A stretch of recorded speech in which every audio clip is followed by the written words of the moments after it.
Bupati Bangli Made Gianyar menargetkan danau buatan di wilayah Suter, Kintamani bisa terrealisasi tahun 2019. Danau buatan nantinya digunakan menampung luapan air Danau Batur untuk kesejahteraan masyarakat.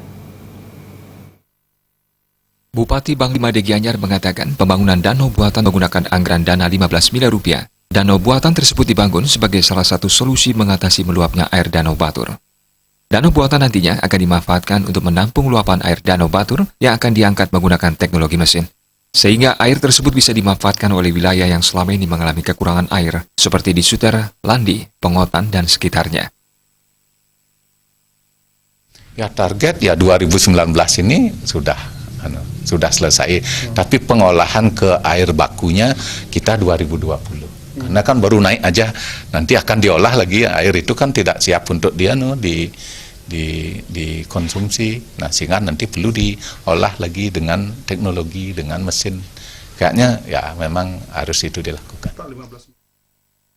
Selain akan sebagai objek wisata baru, air danau buatan nantinya bisa dimanfaatkan untuk pertanian demi kesejahteraan masyarakat. Suparyana dan Indrawan, Bali TV.